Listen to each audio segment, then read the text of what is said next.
All right. All righty.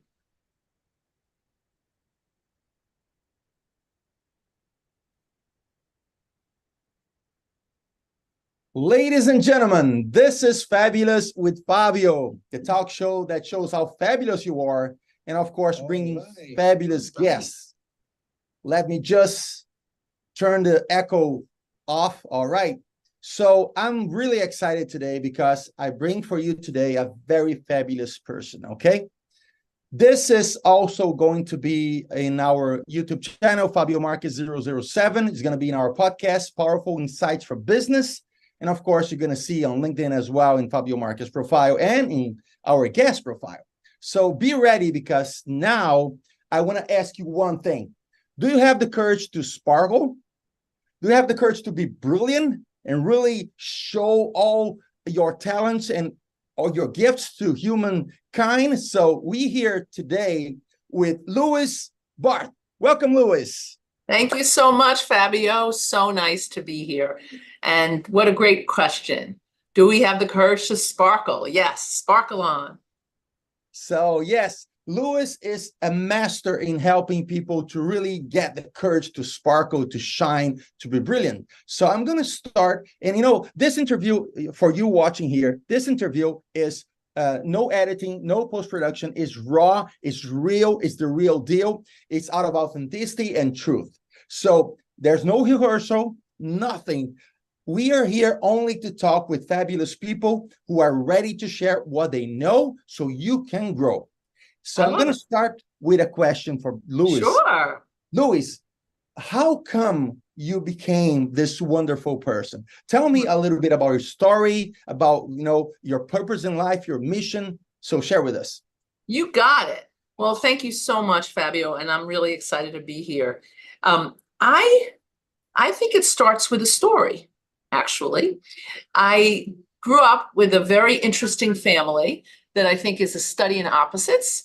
My dad worked for ABC, remember back in the old day where they just had network? Yeah, so he worked for TV. He televised every history-making event over 31 years, soap operas, news, everything. He could fix any piece of equipment. He was brilliant with technology. He was mystified by people. He was fascinated by them, but mystified, how they're wired, why they do what they do. My mother, on the other hand, couldn't hit the pause button on a remote control. But she was brilliant with people. And so I always say I got an orchestra front row seat every day about the importance of understanding human behavior and the power of connection. So literally my father would come home from work and he'd say, kiddo, we were doing this televised of, I don't know, Eyewitness News and so, John Smith said to me, I couldn't figure it out. And my mother would say, Ben, sit down. And he'd sit down. She'd say, okay, what were their body language? What happened before? What happened? What was the end point? And she would ask him all these questions. And he would listen like, I don't get it. And she'd say, okay, Ben, this is how you got to do it. And she would give him like 3 or 4 hacks on how to, not bad hacker hacks, suggestions on how to address it.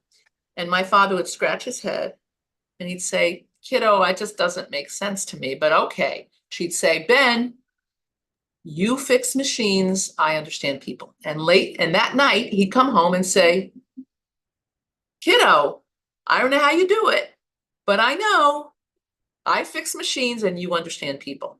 And it was like a little shtick. Sometimes we'd even answer it, say, you fix machines, mom helps people. But what it gave me was a vantage point from a very early age, how important it is. You can have all the technical knowledge in the world. It's important, right? Your hard skills are important. But when you have soft skills, when you really understand how people are wired, and you really use that not only for your own understanding, self-awareness, emotional awareness, but also to connect with others, that is a winning strategy.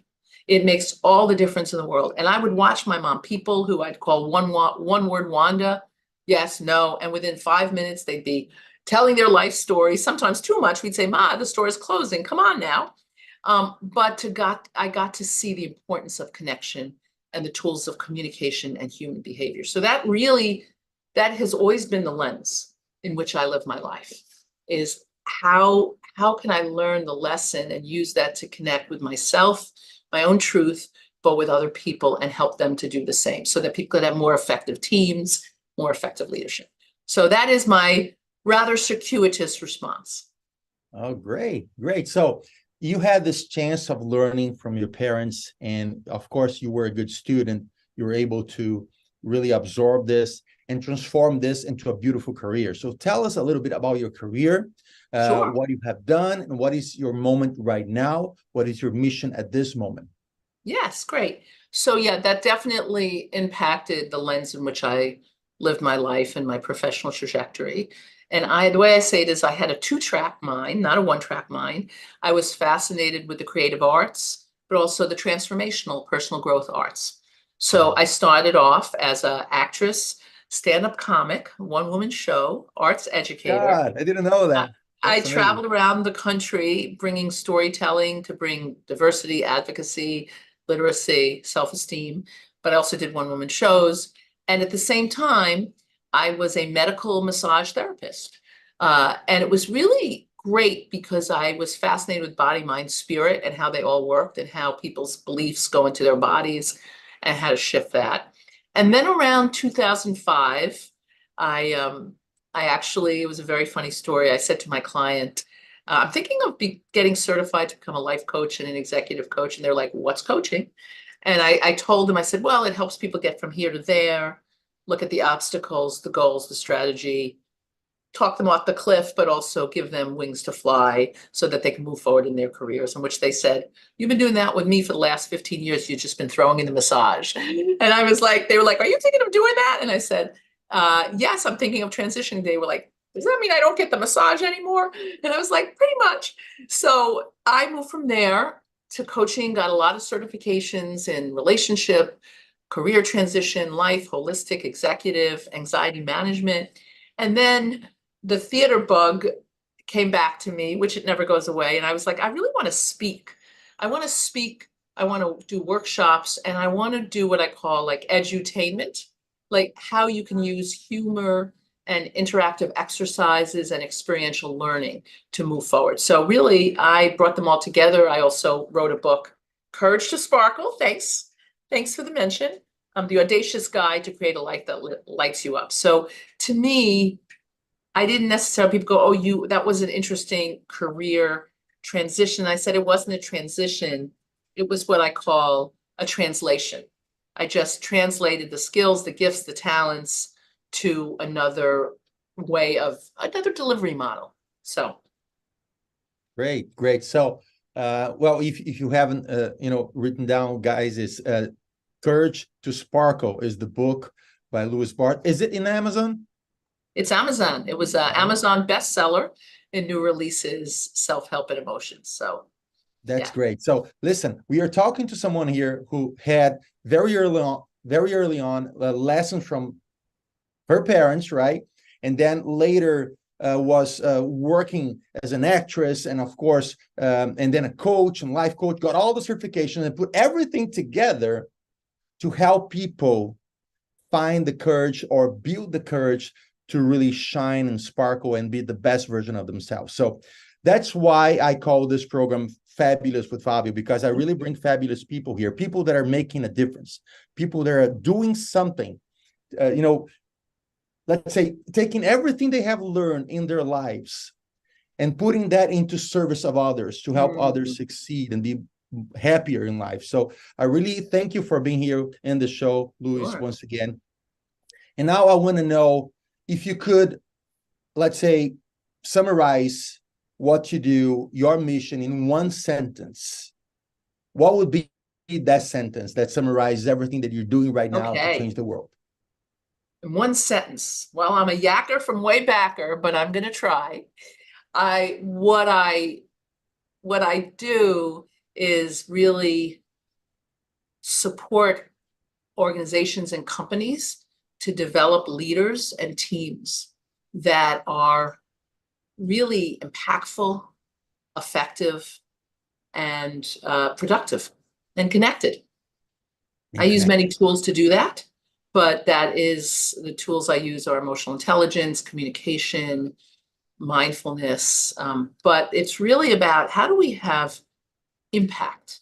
How do we have impact as a team, as an organization, as a leadership? And I think that's such an important thing, because people usually say we want greater success, greater productivity, but there's nothing wrong with that. But that alone in a vacuum is not going to create the type of legacy brand or the teams. It's the impact. What about the impact? You know, many people see what we do, but they don't really understand the problems that we solve, right? So I would like to take a moment for you to explain what kind of problems organizations have, that what do you do help to solve, right? So let's talk about the problem. Let's say 3 main problems they usually have. Yeah, that's a really great question. I would say and now is that pre-pandemic or post or a little bit of everything, because they've kind of melded. Well, stress is a huge one. Stress is a huge one. People feeling really stressed out, and it's having an impact on their team's performance. And to give them tools, but it's not like drink 8 glasses of water a day, work out 50. I mean, yeah, those are nice, but they're just, to me, you could read that on you could get that off of the internet. I think what is the important piece of stress is, how are you interpreting things? How are you refueling yourself? Are you soothing yourself, or are you numbing yourself? Right?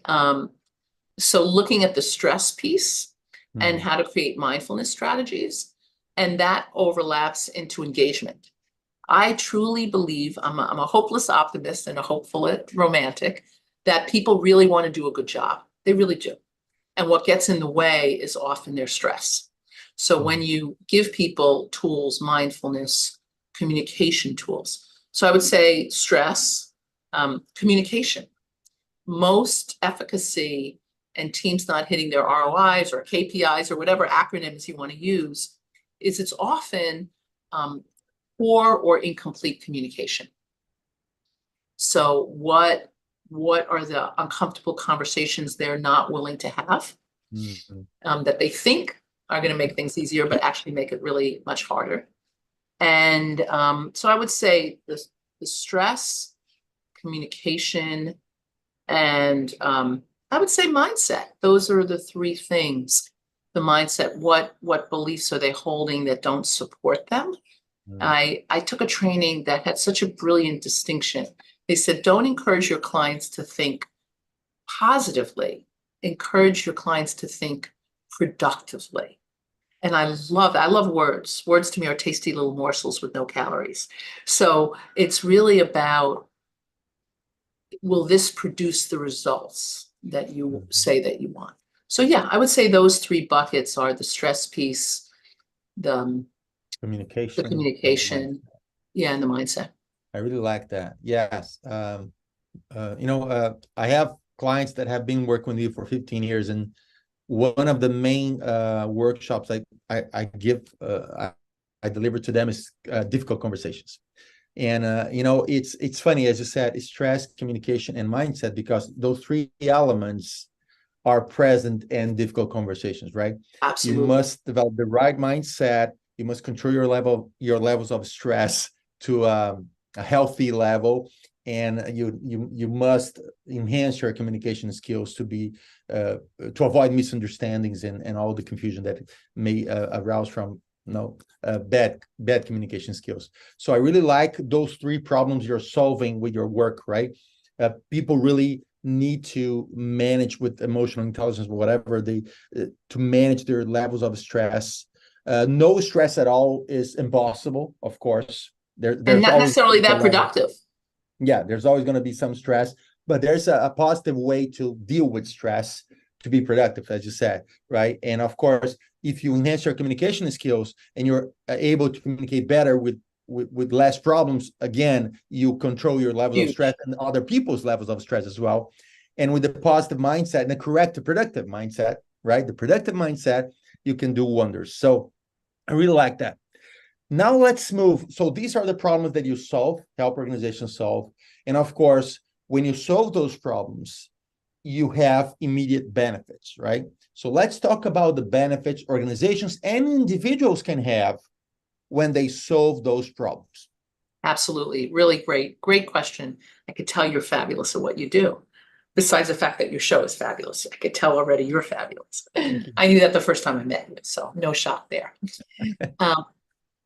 So when people have the communication tools and the courage, what happens is teams are able to grow exponentially because they now see the communication as a conduit to be more connected, to be more impactful, to be able to generate ideas.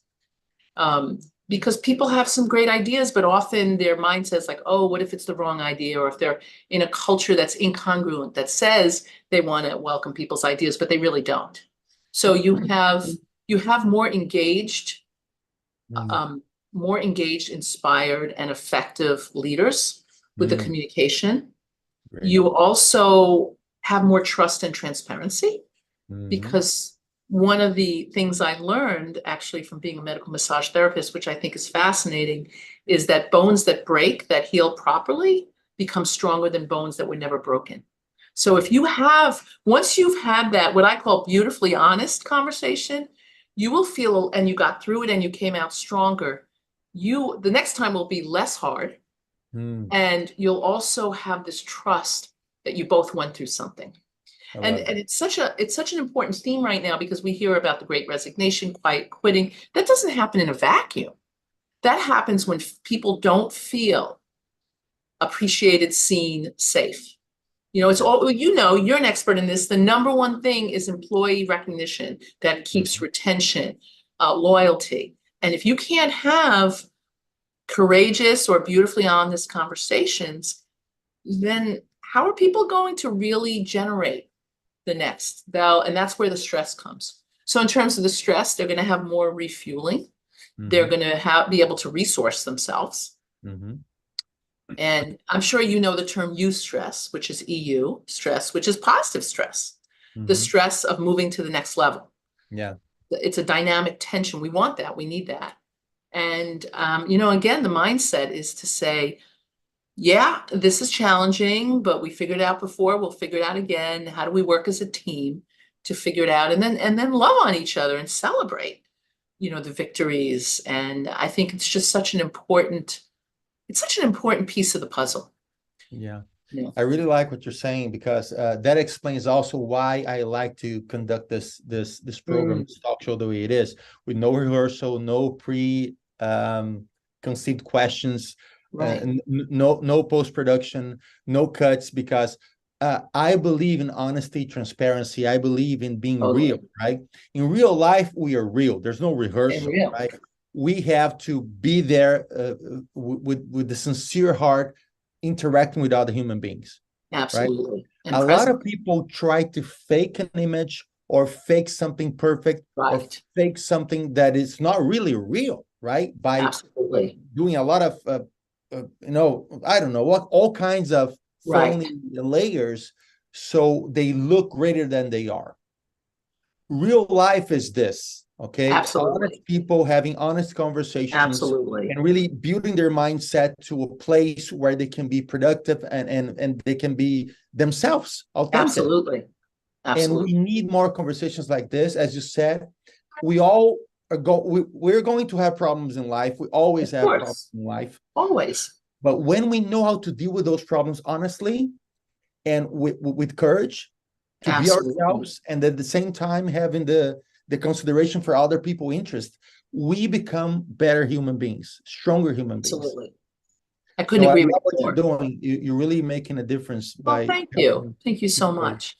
See and that path. I just, if you don't mind me just jumping in with something, because I love language. I always say words are tasty little morsels with no calories. And I think this term, there's so many buzzwords that get thrown around: authenticity, transparency. And what I want to, do you mind if we peel back the layers around what is authentic? Yes, Because please. I think that word gets thrown around. I don't know if you find that too. And people will pass off bad behavior. Oh, I was just being authentic. No, you were being mean and insensitive and tone deaf. So it doesn't absolve you of a responsibility to show up in a kind, respectful, responsible manner, but it's about being true to yourself. Like, I sometimes will coach high-level executives that are rather introverts, and they're like, oh, I got to be more public, and I'm not that kind of high energy, blah blah blah. And I say, think of it as like Broadway you. It's you, but you got to play to the back of the house, but it's still you. So it's about bringing that and then just bringing up the energy, because I think that's just such an important distinction. So I just wanted to share. I like it. You don't have to be rude to be true, right? Oh, I like that. Yeah. It's a Fabioism. I like things that rhyme, as a musician myself, a songwriter as well. I like things that rhyme. Oh, neat. I didn't realize you were a musician. Yeah, I'm a singer-songwriter as well. I have a band called Motiva Music, the music with motive. Oh, I love that. So yeah, a lot of people say, "Oh, I was just being frank," and no, you were being rude. You're being rude and mean. Yeah, you can be transparent and truth and sincere without being rude. Absolutely. There are ways to communicate. They're elegant, they're polite, they're kind, and also truth, right? True. Yeah, I actually have a technique for being beautifully honest. If I could share it real quick. Of course, please. Because I come from debilitating people pleasing, and I think they should call it debilitating people displeasing. Because when we people please, we don't help ourselves, the other person, or the situation. So I'm a card-carrying member of a recovering chronic good girl people pleaser. So I know how hard it is to have those kind of challenging conversations. So I just call it the ABCs, not always simple, but not easy. And first of all, mindset, energy, you got to get yourself in the mindset that it's not about winning. Like, the winning is connection and alignment. The winning is not you being right, feeling heard, last word. That's not the goal. The eyes on the prize is always alignment. How do we use this hiccup to actually come out stronger? So when you come from there, it's a whole different mindset. But my A is to acknowledge. A for acknowledge the situation. You can also acknowledge the person. I know that you meant well, or I know that you come from a big heart, or I know you want to get a lot of work done, like authentic, or acknowledge, I know we had a hiccup.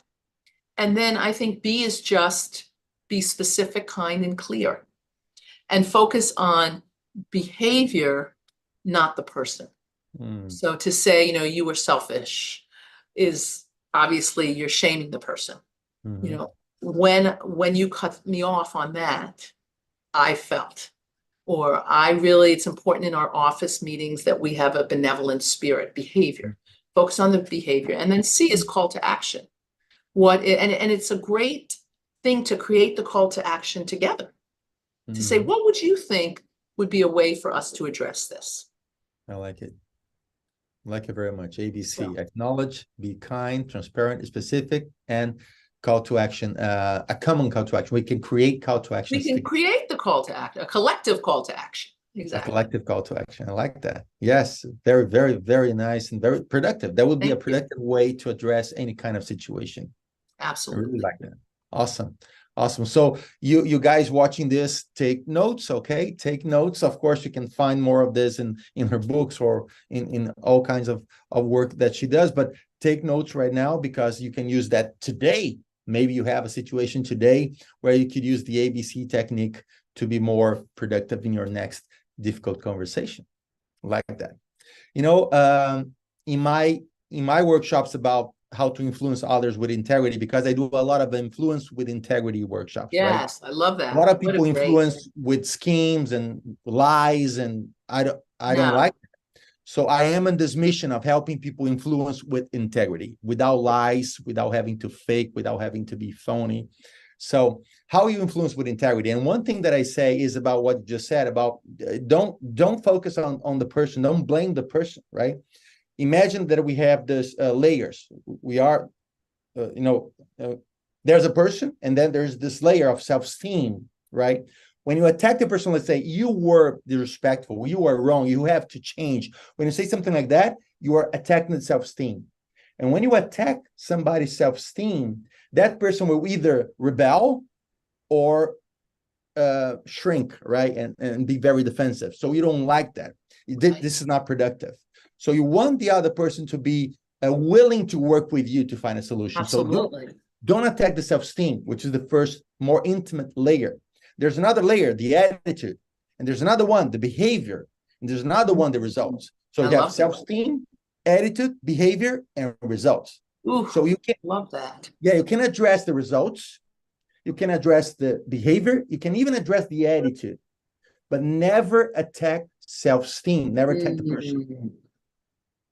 So in that way, you can really build this conversation in a way that is positive, is productive, using your ABC technique to get the best outcome possible between these two human beings.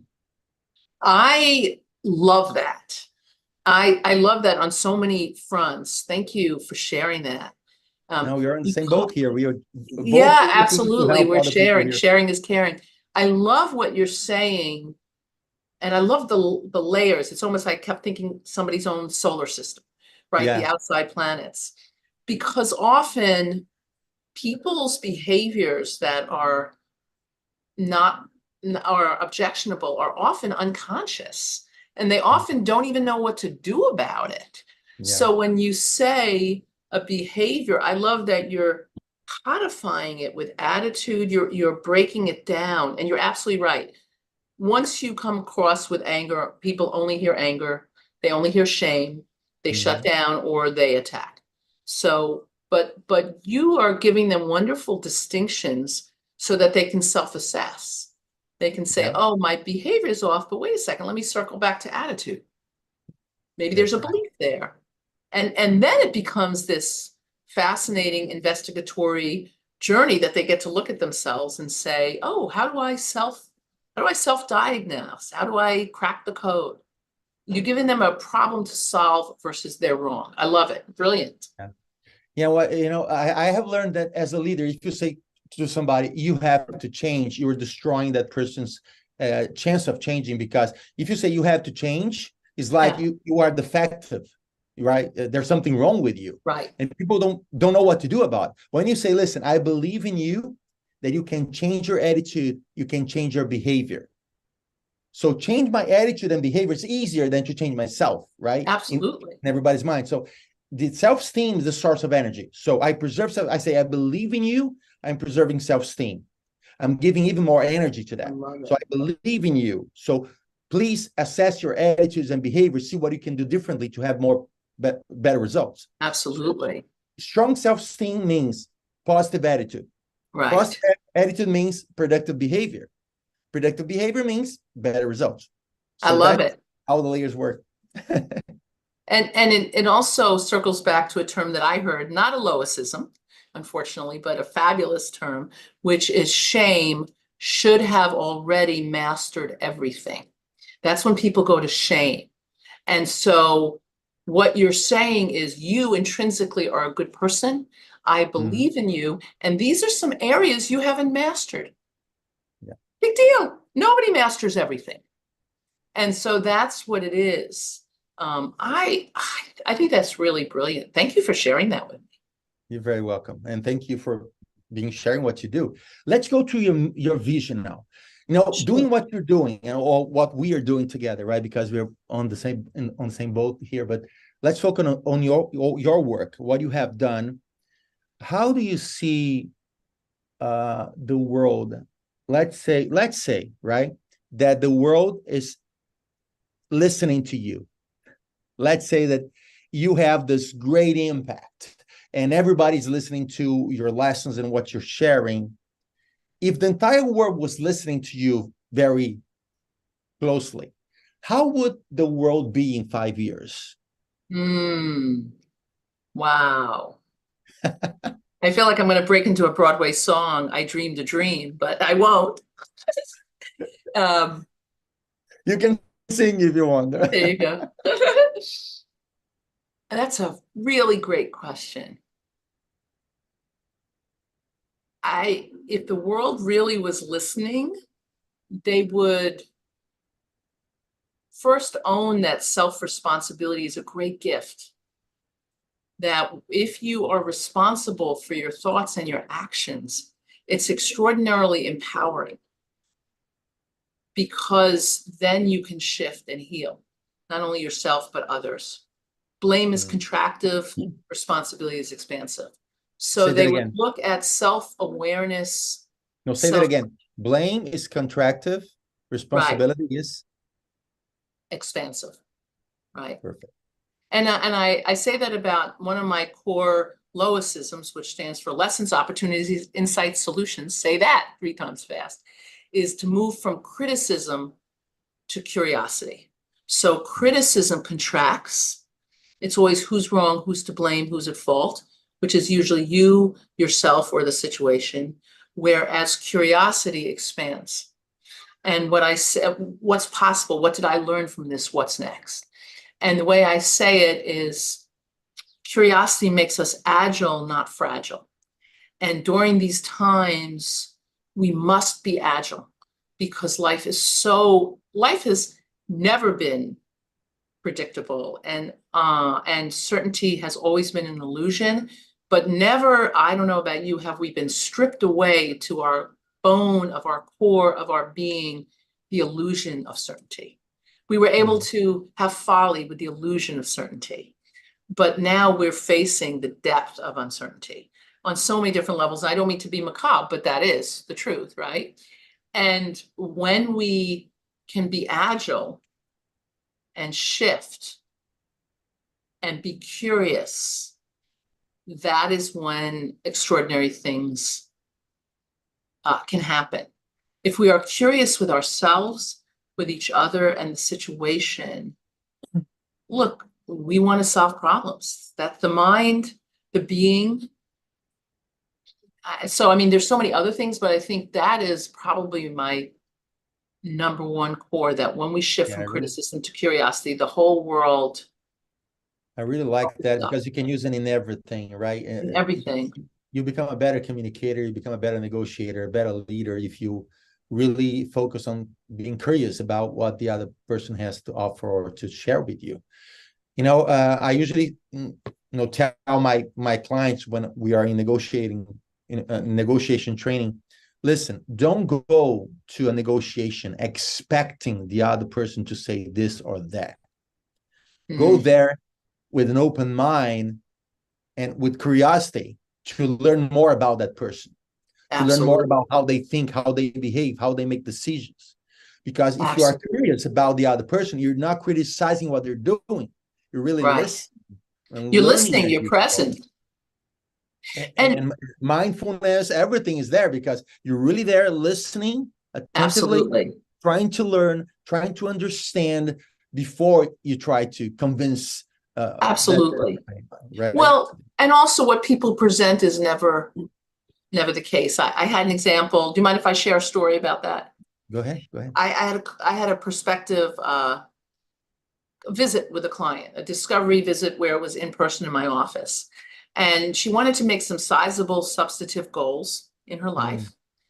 And there was quite a gap of where she was and where she wanted to be. And she was coachable. It was just a chemistry call to see if we were fit. But when there's a no in the space, there's a no, but you don't know what the no is, right? So she was nodding, but I just kept. And I finally said to her, I'm really curious about something. Your head is bobbing up and down. Yes, yes, yes. But there's a no. There's something that is not working for you in this conversation. Would you be so courageous to tell me what it is?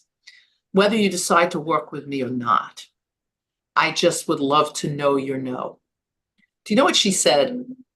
was crazy. She said, I hate the color of your walls in your office. And I said, what? And she said, it's lavender and lavender. And and she went, lavender. And I said, do you not like the color lavender? She goes, no, it's one of my favorite colors. And I said, so what are you making lavender mean? Like, what is your story? And she said, well, I'm afraid with lavender, you're going to be too woo-woo with me, airy-fairy, and we're not going to get to my specific goals. Wow. So being a lavender wall, she created a whole story. And I said, oh my gosh, I'm fascinated. That is, and I said to her, where else do you create those stories and assumptions that might be stopping you from this goal? And she said, oh my God, that's my life story. And we ended up working together. She blew past her goals. She wanted to do them in 12 months. She did them in 7. But I asked her at the end of our coaching, one cycle, I said, what was one of the most impactful things? And she said, you challenged me about the stories that I make up and the decisions I make, the whole lavender. And we started having a buzzword where she said, is this the lavender syndrome? And I said, well, you tell me. So who would think lavender walls? Amazing, amazing. Isn't How that incredible? you use curiosity to ask a very powerful and deep question that open up entire new world for this client. Amazing. So it's exactly what you're talking about, the layers. We have to go in with curiosity. Amazing. So. Well, now I'm going to challenge you with a very difficult task. Uh-oh. And as we... Drum roll. Yeah. As I didn't prepare you for that. Uh-oh. I'll brace myself. You know, hey, I live in New York City. I'm ready. I don't know if you're going to be able to answer that question I'm going to ask you. So listeners, okay, be very alert now, because we don't know if Lois is going to be able to answer my question. Uh-oh, edge of my seat. Yeah, please. Okay, the challenge is, imagine you have 3 audiences, right? One is an individual contributor, so human beings, individuals, right? That person doesn't have a team. That person is an individual contributor in one organization, right? This is one audience.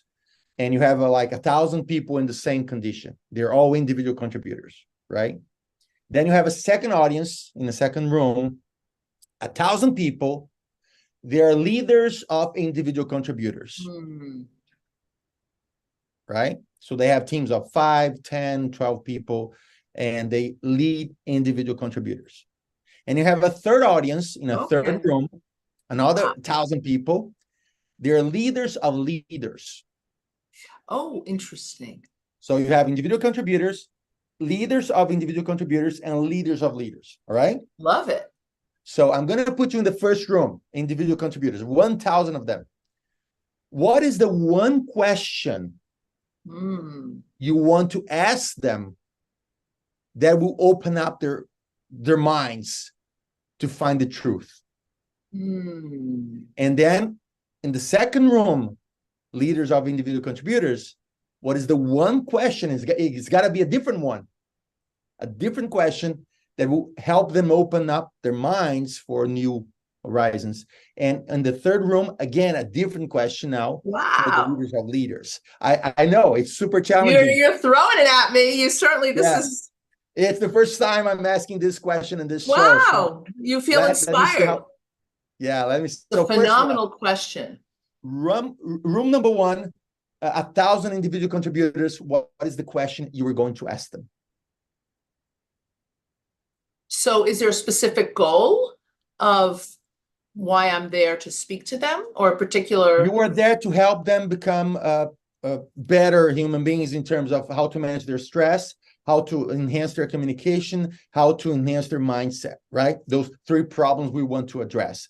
So if they are individual contributors and they're there, they're craving for your help, they need to feel happier, they need to grow that courage to shine, to sparkle, to be the best version of themselves. What is the number 1 question you would ask them? To the first group,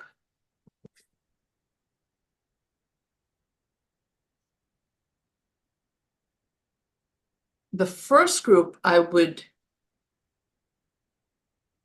probably ask them, what is the one thing right now that is stopping you from really stepping into the next level of your life, how you want it to be? Okay, let's repeat that. What is the one thing is stopping you from achieving the most important goals in your life? Is that Yes, but can I do am I allowed to do a ... Yeah. And how could you use curiosity to get there? Okay, so repeat the entire question now. So what is the one thing that is totally stopping you, kicking your butt to get to what would be your goals, your next level? And how can you use the principle of curiosity to get there? Perfect. I love it. Okay. Guys listening to this, write down, go back a little bit, write it down, and use that question in your life, right? Now we're moving, Louis, to the second room. Yeah, Now this is a brain twister. Yeah, 1,000 leaders, they lead individual contributors. So now Louis is going to ask them a different question, but with the same objective, helping them see things they're not seeing, finding solutions they're not finding right now. So what would be the second question for the second group?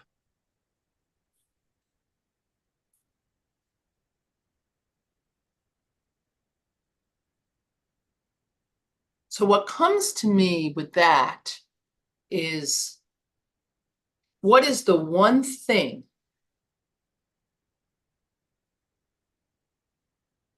that you could be doing right now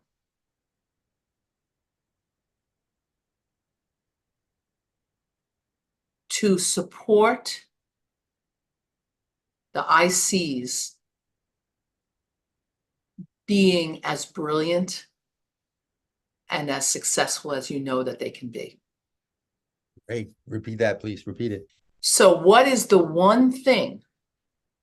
And you could say, and I might say it might be a belief or it might be a behavior that you could be doing right now to help your team of ICs reach what you know is possible for each and every one of them. I tweaked it a little bit. I love it. How you can support your individual contributors to help them be the best what they can be. I love it. So see, guys listening to this, the mindset here is, if you are a leader, you are here to serve your followers, right? You're here to serve the people that work for you. So that's why leaders make more money, because they serve more people.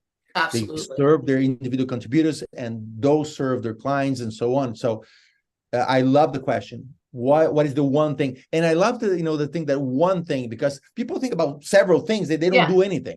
They do. If they focus on one thing, they have laser focus energy to really do what matters. I love it. Now let's move to the third room. Leaders of leaders, 1,000 leaders of leaders. What is the number one question you would ask them to help them be more successful?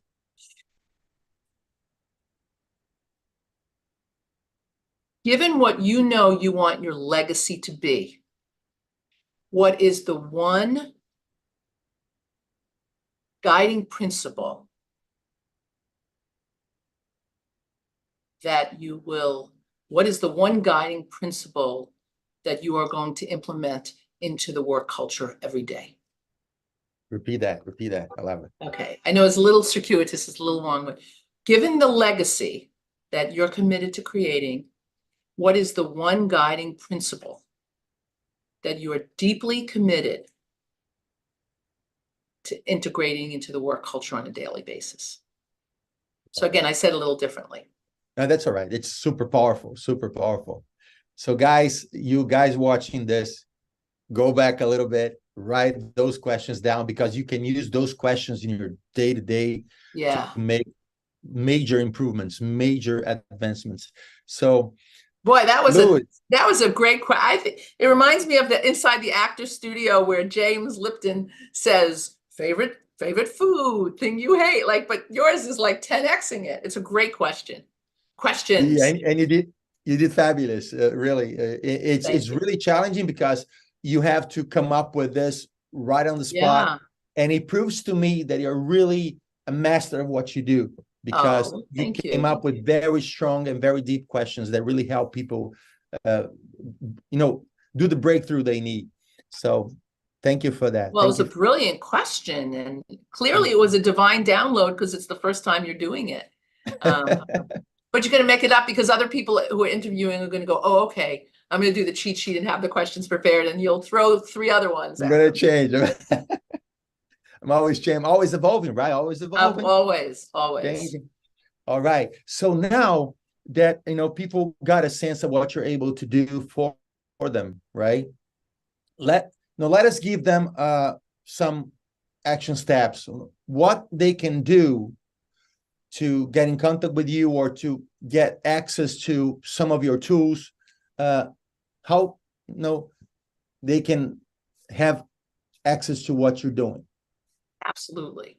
Well, I would say I have a whole lot of free gifts that you won't need Maria Kondo to declutter for you, because they're actually virtual gifts. They won't take up space. You won't have to Kondo size them. So I have a lot of free gifts on my website, loisbarth.com, and each one speaks to different needs. One is an evidence list. When we lose a sense of who we are, it helps you build that confidence and that reminder of who you are and what you've accomplished. But there's a lot of really wonderful tools, ways to shift mindset, how to have beautifully honest conversations. I'm also on LinkedIn a lot. And if it feels that coaching is something, or speaking, bringing these principles to your organizations, I always do a discovery call. So you can email me at lois@loisbarth.com. Absolutely no pressure, no hard sell, just get a chance to connect.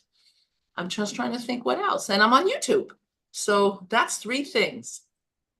Okay, so you're going to send to me all the links, right? To your LinkedIn profile, to your YouTube channel, to your website.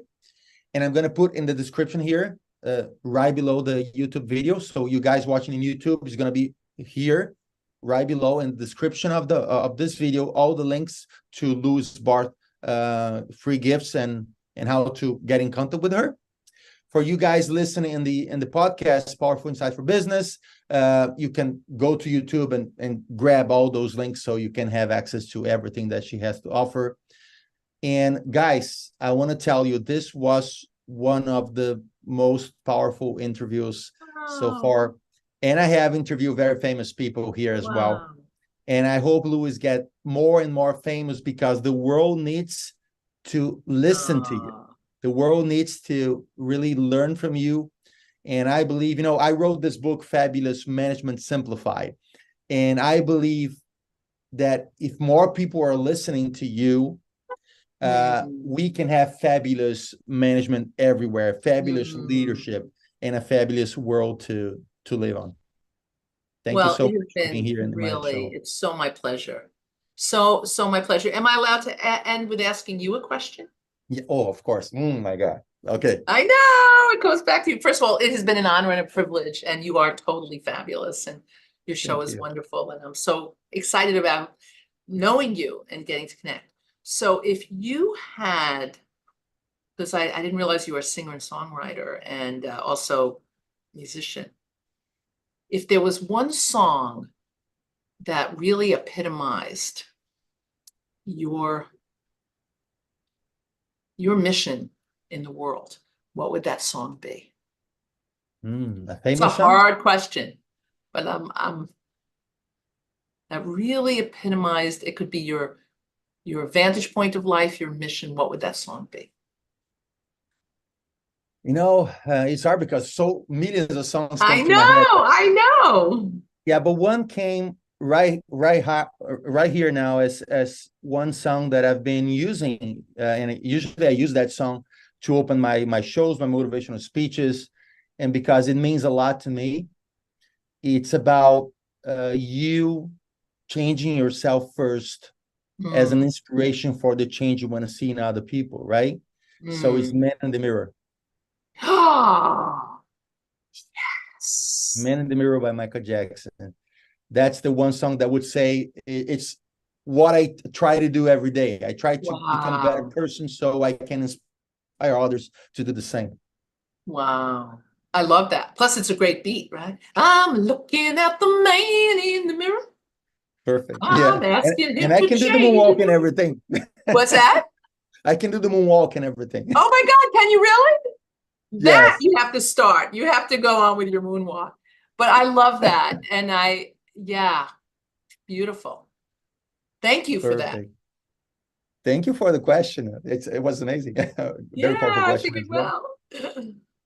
Wonderful So, opportunity. Lois, once again, thank you so much for your kindness, your generosity, and your light. You really gave us your light. You shared with us your sparkle. So I want to really thank you for that. And guys watching, go look for her book, Courage to Sparkle, in Amazon and other places as well. Go to her links, find more about this wonderful work she has done to improve the quality of our lives, right? And again, you can see this in Fabio Marques 007 here, YouTube channel. You can listen to this in our podcast, Powerful Insights for Business. And of course, you're going to see this in our LinkedIn profile as well, and in her channels as well. Absolutely. Absolutely. Well, this has been such a wonderful blessing. And just I know you know this already, but just hashtag Real Men Sparkle. And you clearly sparkle. So thank you so much. This has been an honor and a pleasure and an absolute privilege. Hi, thank you. And guys, stay tuned for more fabulous people in here. Fabulous with Fabio, the show that reveals how fabulous we can be. Thank you so much, Lois.